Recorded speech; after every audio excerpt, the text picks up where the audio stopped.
Here we go. The main event there, Slammiversary 2015, King of the Mountain match.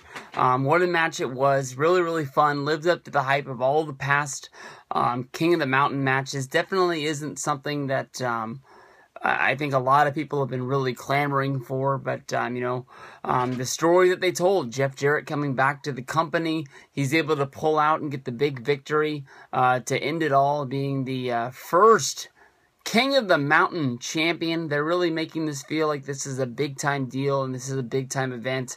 Jarrett bringing his whole family inside of the ring, Jarrett getting into the ring and competing with the likes of Eric Young, Bobby Roode, Drew Galloway, and Matt Hardy.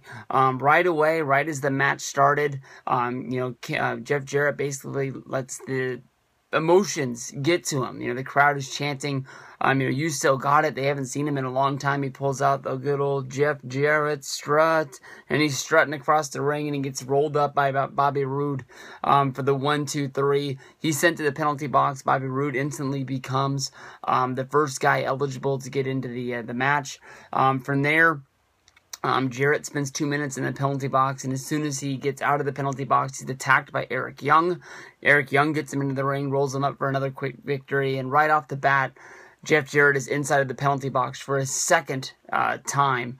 From there, Matt Hardy and Drew Galloway, I missed the way that they became eligible inside of this match. Both of them, are able to achieve pinfalls, and they become eligible. And from them, the story of the match becomes everybody screwing Jeff Jarrett.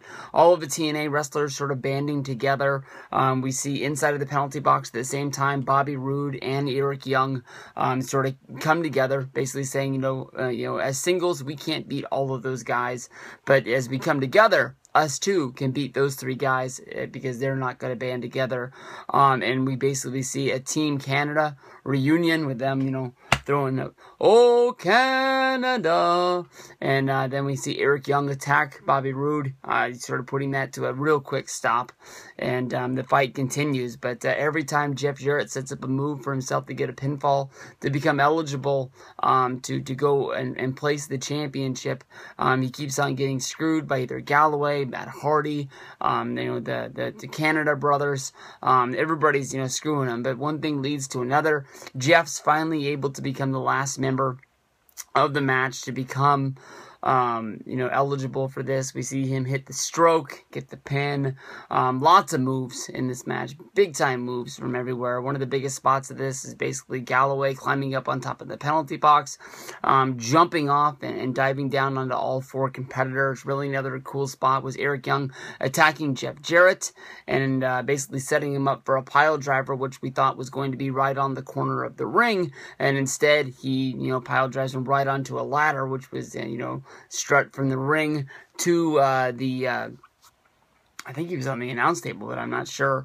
Every time Jarrett becomes close to getting the ring, everybody keeps, talking, but he's not with us. He's with them. He's with Global Force Wrestling, which leads to, Jeff Jarrett finally climbing up there, placing the belt onto the rung to become the champion, which is kind of weird. You have to take the belt from your possession, take it out of your possession, only to once it's up there, grab the belt down once again. They should just make it a whole lot easier. Just have the belt hanging at the top of the ladder, climb the ladder, and grab the thing. But lots of big moves in this match. Jeff Jarrett wins. From here, the questions, roll on. This is basically just the this is just basically the TNA Legends title, which became the global title, which became the television title.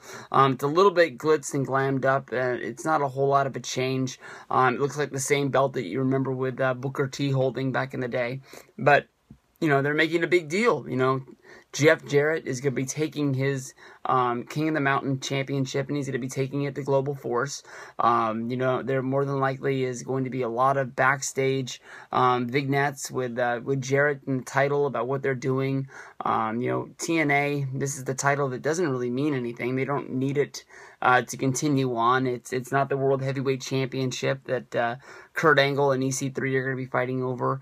It's just a belt that they just gave him. It could just be a crowning achievement to the career of Jeff Jarrett, but they're treating this like This is one of the biggest titles in TNA's history, and it doesn't really make a lot of sense, but hopefully as the story progresses, maybe this is why Jeff Jarrett is inducted into the TNA Hall of Fame on Impact and not waiting till Bound for Glory. Maybe this is them trying to sweeten the pot for him to give the belt back.